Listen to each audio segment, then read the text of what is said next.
राधे राधे मित्रों, स्वागत है आपका आपके अपने YouTube चैनल पर। पुरुषोत्तम मास की कथाओं का ये चौथा अध्याय है। इसीलिए इस मास के प्रत्येक अध्याय को ध्यान पूर्वक सुनिए एवं उन्हें अपने जीवन में उतारिए। एक अध्याय ही आपके जीवन का कल्याण कर देगा।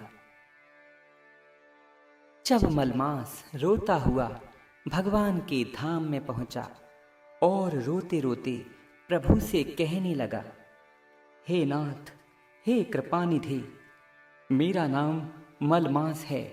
मैं बलवानों से तिरस्कृत होकर यहाँ आया हूँ। दुनिया भर में सब मेरी निंदा करते हैं। सारे श्रेष्ठ काम मुझ में नहीं करते, मेरी ऐसी अवहेलना करते हैं। फिर आप मेरी रक्षा क्यों नहीं करते? मुझको उन लोगों ने शुभ कर्म वर्जित, अनाथ और सदैव घृणा की दृष्टि से देखा है। प्रभु, आपका नाम दया निधान है, लेकिन अब आपकी दया कहाँ गई? इतने कठोर क्यों हो गए हैं आप? इस प्रकार भगवान से कहकर मलिन मुख वाला मलमास श्री कृष्ण के आगे आंसू बहाता हुआ बैठ गया। श्री हरि मलमास को ऐसा दुखी देख करके द्रवीभूत हो गए और कहने लगे, हे तात, तुम अत्यंत दुखों में डूबे हो। सो ऐसा भारी दुख तुम्हारे मन में क्या है? तुम क्यों सोच करते हो? मैं तुम्हें दुख में डूबे हुए का उद्धार करूंगा।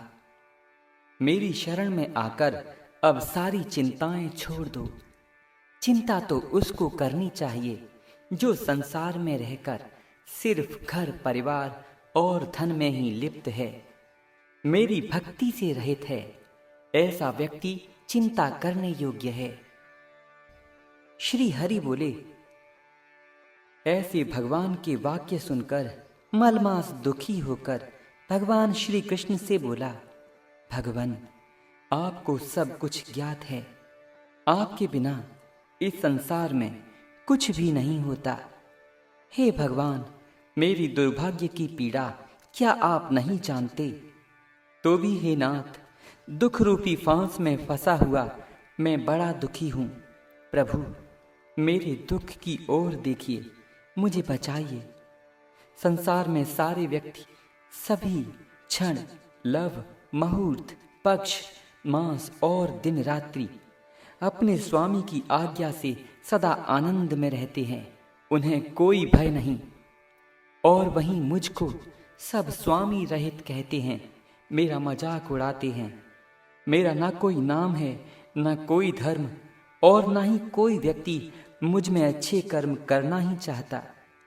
सारे देवताओं ने मेरा निरादर किया है, शुभ कर्मों में मुझे वर्जित कर दिया है। ऐसा सभी अंध परंपरा से कहते हैं। प्रभु, इतना तिरस्कार झेलकर अब मैं जीना नहीं चाहता।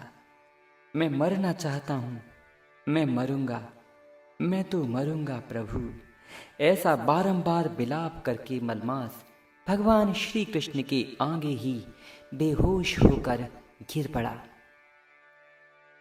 इतने में गरुण जी भगवान की आज्ञा पाकर उठे। भगवान श्री हरि ने मलमास का मुख अपने पीतांबर से पोंछा और गरुण जी, जिनके पंखों से वेद मंत्रों की ध्वनि प्रकट होती है, अपने ऐसे विशाल पंखों से मलमास के ऊपर हवा करने लगे। अगला अध्याय आपको अगले वीडियो में सुनाया जाएगा।